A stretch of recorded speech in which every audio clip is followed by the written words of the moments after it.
spent the night in the early 1950s. And there was a big portrait hung at the end of my bed. Can we go to the next picture, please? Well, that's my California family. This is my mother, my great-grandmother, myself, and my brother. And this I call my California family. Next, please.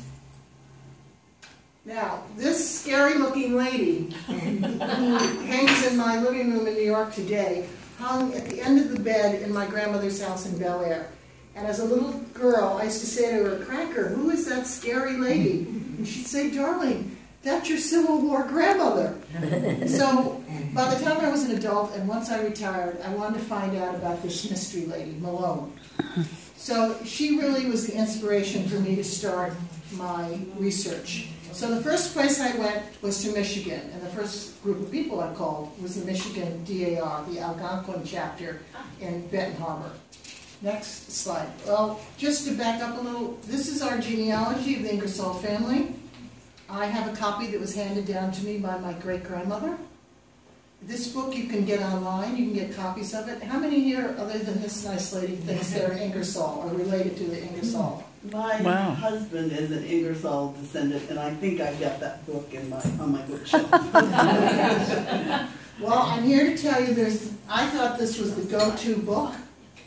And once I started to write the book and contact some other genealogists, primarily David Green, who's the past president of the American Genealogy Society of America, he told me the information I had on the first John Ingersoll was all incorrect. So if you buy my book today, you're going to read the correct information. Okay, next picture. Thank you. This is hard to read, but it's in the book. This is John the First. He had 3 wives. Now think about the early 1600s. And he came over, and his only asset was a goat. He was trained as a bricklayer in England. So when he got to this country, he had a goat. And I've made some assumptions about John. We do know he had 3 wives, and he had 14 children. The first 2 wives died in childbirth. The 3rd wife is my line, Mary Hunt Webster, as in the Webster Dictionary. So I couldn't figure out, that he was poor, and Mary Webster and these other 2 wives came from wealthy families. So I made the giant assumption that he was really good looking. Probably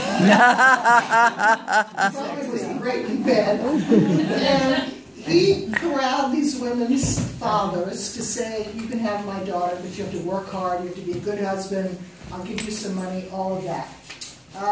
Anyway, that's an assumption. Let's go to the next slide, please. So my first foray into the research, I went to Michigan. And again, I contacted the DAR there, the Algonquin chapter, and they took me to the cemetery where I found my Barnes family.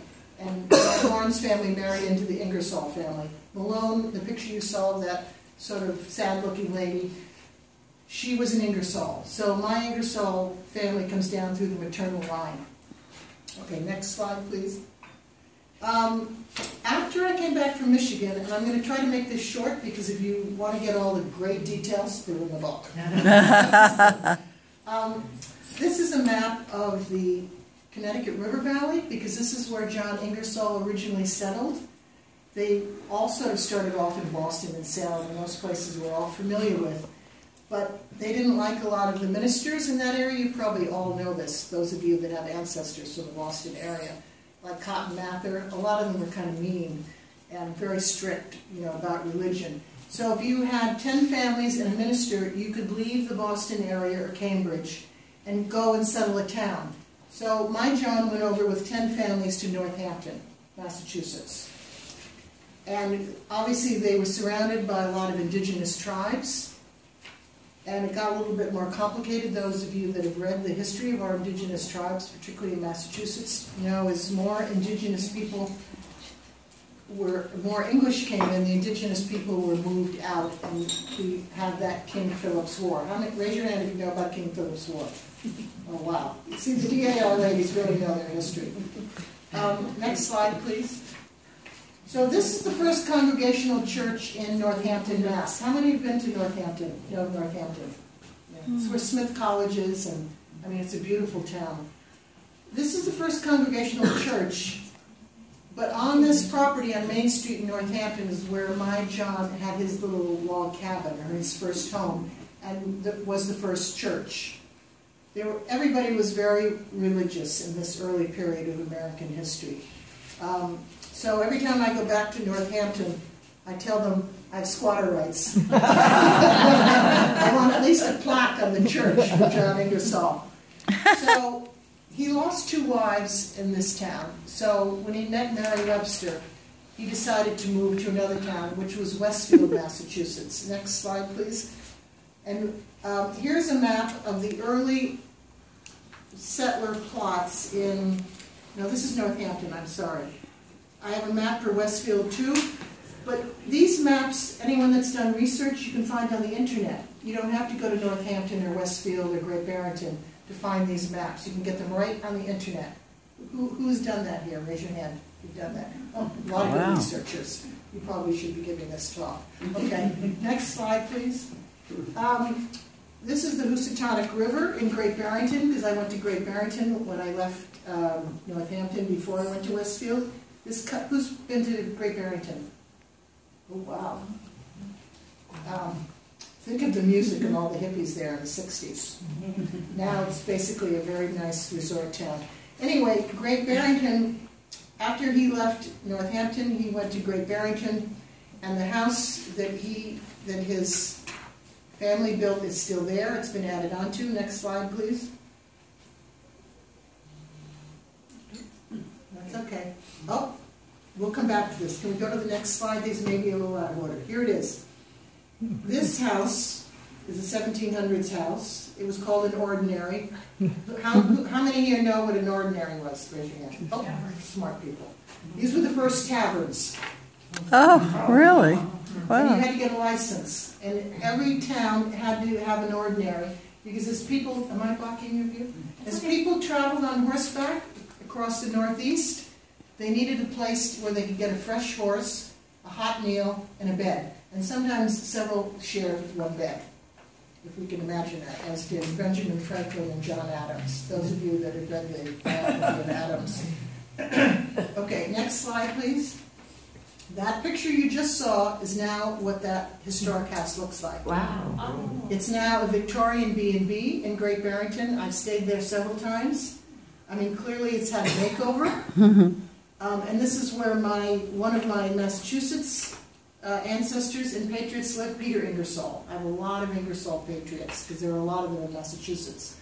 And in the basement, the foundation, there's all kinds of engravings about Peter and Moses and the Ingersoll family, as well as different stone facades on the outside and the back that you can't see. Now the interesting thing, and again I found this in my research about Peter Ingersoll, who was a captain, that he was court-martialed because he said mean, nasty things about General Washington. Oh. I found that on a blog by a history writer in Massachusetts.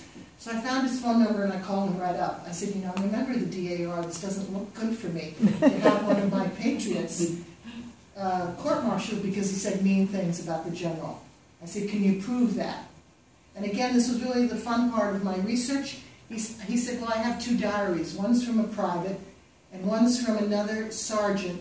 And I said, well, either are they court-martialed? He said, yes. It was very popular for people to be court-martialed during the Revolutionary War. And, but then they got reinstated.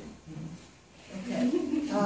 This is the home of John Ashley. He's a nephew. He was married to an Ingersoll. This house is still there at Ashley Falls, Massachusetts. It's not too far from Great Barrington.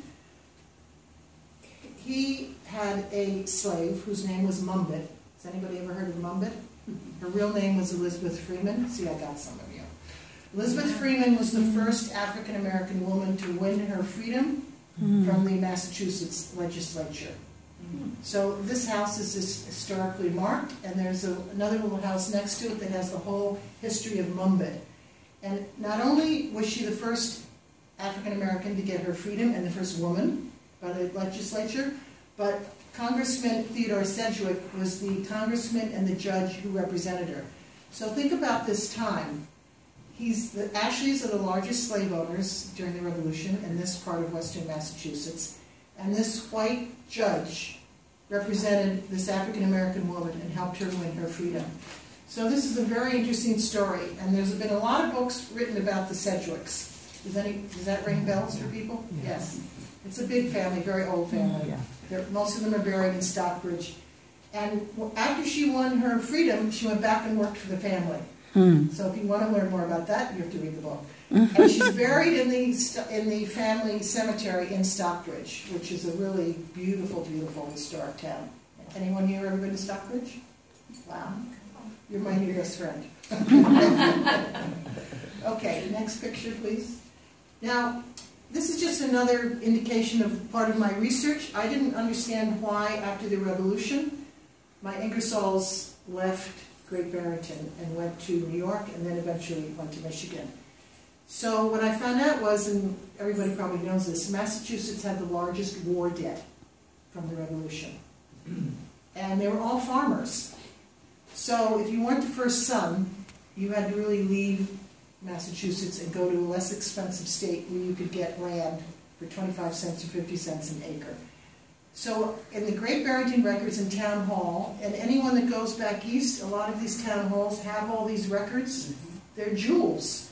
And you just go in and you ask one of the clerks for the book, for the time period you're looking for. And there in this book of deeds, in the 1700s, I found where the property was transferred to another buyer because of the Ingersoll debt. And then this Ingersoll went to New York. So none of this is complicated, and it's a lot of fun. Okay, next slide, please. So how we got, the Ingersolls got to New York, they decided they didn't want to stay there after the Erie Canal was built. And they got on one of these packet books and went to Michigan. That's how I got to Michigan. And the cover on my book, that I hope everybody's going to buy, is a picture of my Michigan Ingersoll family. Next, please. So here's Malone again. She looks better. Remember from the early pictures, she looked kind of old and tired and weary. Here she is looking a little younger with her first husband, William Perot. Now, William was wounded in battle at the Battle of Vicksburg. Remember the Battle of Vicksburg? Raise your hand. Come on, ladies. They were both at the Battle of Shiloh and Vicksburg. And he was badly wounded at the Battle of Vicksburg, and she stepped up and took his place at the cannon. I mean, people ask me, how did you do your research for a lot of these women? And I say with great difficulty, because it mostly was the men writing the histories, and the women, no one paid a lot of attention to the women. But this lady, since she was at both those battles, she's a really nice obit in the Benton Harbor newspaper. And again, the DAR region there helped me find the obituary for Malone, and I found out some of the best information about her in the obituary, since she was at two major battles, and at the peace signing. And that Vicksburg battle, anyone that hasn't read about that battle should. It's one of the most interesting, I think, of the Civil War, and it was at the same time as the Battle of Gettysburg, which everybody talks about, but nobody talks about Vicksburg. Okay, next. This is Malone's father, Caleb Ingersoll. He was the oldest Mason when he died in Michigan in, let's see if I have the date here, 1892. He started 3 different Mason lodges, and probably everybody here knows about the Masons. A lot of our founding fathers were Masons. Yes. So when he started 3 lodges, he had many friends, and when he died, they said he was a sheaf of wheat that was ready for the harvest. And this is the cemetery in Oak Ridge, where I found Malone and her husband John Barnes and a lot of the children and a lot of the relatives. And my sister Lisa was with me at the time. We're both Fanny and Valerie now, and Sally. And I was talking as I was standing over these monuments, and my sister said, "What are you doing?" I said, "I'm talking to our ancestors. What do you think I'm doing?" She said, "Well, are they talking back?" I said, "No, but I'm getting an image in my head of what they were like, particularly the women. Because life was really hard for the women." Okay, next slide. This was the handle of Caleb's cane that's in the Mason Museum in Michigan. And again, I just called it the museum. I said I'm a DAR. If you got anything, any ephemera there of any of my Ingersoll relatives, and he emailed me this picture. So again, I can't, those of you that done research, I mean, I assume you've had the same positive experience that I've had, talking to all these nice people. Okay, next one. So here's John Barnes. This was Malone's second husband after her first husband died, and I come down through this line with Malone. And this little scribble next to him is a page from his pocket diary during the Civil War, and I think probably during the American Revolution. A lot of our soldiers carried what they called pocket diaries that literally fit in their pocket. So I have his diary, and I'm starting to Xerox it, and in the diary is a page where he records hearing the news of Abraham Lincoln's death. So again, all of you or any of you that have any family in FEMA, I mean, they're like treasures. And I encourage you all to get ready to start to write your next book. Okay, next picture, please. John Barnes started a furniture factory. He was a cabinet maker, and after the Civil War and the really beginning of the rise of our middle class, everybody needed furniture, and everybody during the war had very good carpentry skills. So he started a factory that made furniture, beds, lamp posts, you know, stuff for the women's wardrobe. And this took up a whole block. It burned down in the 1930s, but again, I got this picture, and a lot of the pictures, when I was in Benton Harbor, the nice regent there helped me go through the microfiche. Okay, next. This is my great-grandmother, Zoa Dot Barnes, also from Michigan. And the interesting thing about her, not only was she beautiful, and she ended up living the last 20 years of her life in California with my grandmother Cracker. We called her Mimi. She used to play poker with Al Capone. I had to verify this story, and two of my sons today love poker. And I think it's because of the genes from this great grandmother. She was staying with her husband at a hotel called the Dewan Hotel in Benton Harbor. Al Capone used to go most summers to Benton Harbor and stayed at a hotel called the St. Vincent's. All these places are gone now. He went with his gangster friends, and every night they'd have a card game. And Mimi was the only woman invited because she smoked and she played cards. And evidently went to Al Capone's farewell party before he went off to the penitentiary. Oh. So, you know, again, as you do the research, you find all these fun pieces of information. Next slide, please. And here's Cracker, my California grandmother. This picture happened to have been taken in the Waldorf Astoria. And she really is the one that got me going. Next chapter. Tell us about the necklace. This necklace belonged to Mussolini's daughter. After the war, when my grandparents were over there, a lot of Mussolini's things, including items that belonged to his daughters and his son, were at auction or estate sales, if anyone would understand this. And my grandmother bought this. I still have it. I think it's has historical significance and any real value because the diamonds are very teeny. It was more like a decorative piece, but it is fun. Okay, next slide, please. You're doing a great job here. Thank you very much. Okay, now, once I realized, and I have 3 sons, by the way, that are all SAR. They were very excited that I was doing this book because particularly my youngest son said to me one day, he said, "Mom, I had no idea we had such a big family." So it opened up a whole new world to the boys. And I said, well, I'm going to find some more relatives, because we need more relatives. So, and both these men that you see are in my direct Ingersoll line. I found them in West Cornwall, Connecticut. The one on the left, Tom Ingersoll, is a horticulturalist, and he's a direct descendant of Thomas Ingersoll I, who was the next one in my book, the second chapter. And then the one on the right, Ian Ingersoll, is John Ingersoll the 11th. When I was first introduced to him, I said, "Ian, where'd you get that name?" He said, "Well, that's the name I use because I'm a little embarrassed to tell everybody I'm John the 11th." And that is an original hand-inked genealogy chart that was done by Tom's great-great-great-grandfather from the second generation. And I spent a whole day with these 2 men, and it was just wonderful because they also had a femora that I took a lot of pictures of. So again, I encourage everybody, if you haven't done it already, there's just a whole wonderful, exciting world out there to discover, not just about our patriots, but the patriots' families. Okay, next, please. Here I am, and this is Hadley, Massachusetts. How many know where Hadley is? Hadley, Massachusetts. Very good, Daniel. Oh, There's very smart people there in the back. Anyway, this is the tombstone of Governor John Webster, who was the 4th governor of the Connecticut colony. Mary Webster, who married my John Ingersoll, this is her grandfather, and who raised her. So this is, again, all of these lines get very complicated, as you know, with the trees of our family. But Webster particularly interested me because then his great-great-grandnephew and one of my nephews is Noah Webster of the Webster Dictionary. And again, when I got to Great Barrington, I got a DAR friend in Northampton to take me up to Hadley and find this gravestone.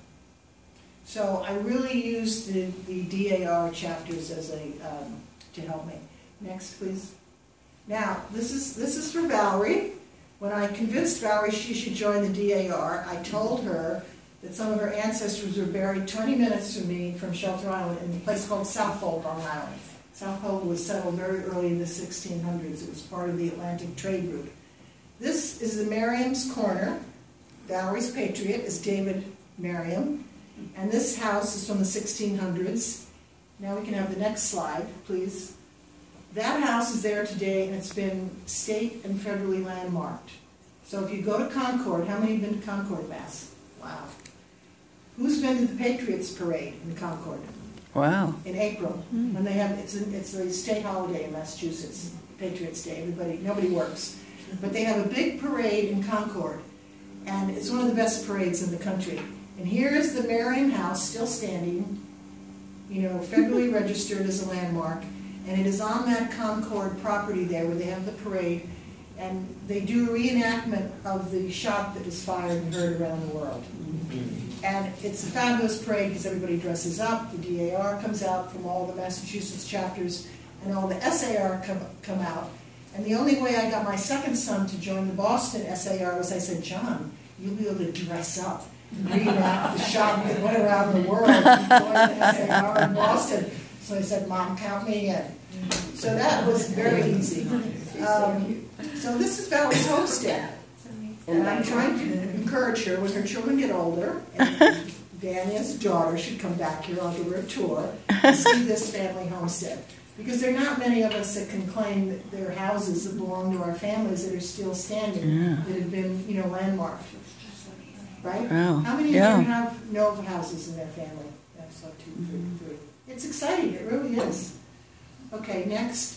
These we can go through quickly. This is basically a bibliography for everybody, and we can just keep clicking till the end, which I think is what I did instead of doing a very sort of fussy bibliography. And I'm a member of the New England Genealogical and Historical Society, and actually the head of the board at that Boston institution is a DAR. So we got a lot of DAR people around the country working on all this type of stuff. I told her, I said, I'm not doing one of those fussy bibliographies because I don't have the brain for it. She said, well, just do a geographical one. So that's what I did. I took New York, Massachusetts, and Michigan, and I listed the books that I found really pertinent to my research. And it just made it more interesting. So anyone that has ancestors from any of those 3 states, again, I think my bibliography, geographically done, will make it easier because you can just go right on the internet and download those books. Okay, I think we have one last one. So this is an image of the Ingersoll motto, fame dies but virtue lives. We can all relate to that. So please, this is sort of the end, but I hope you all buy my book because I think those of you that want to pursue research or begin, it's really an easy model to follow, and if you have any questions for me now or even after we adjourn, please feel free. Any questions? I'm done. Wow. Karen, we wanted to thank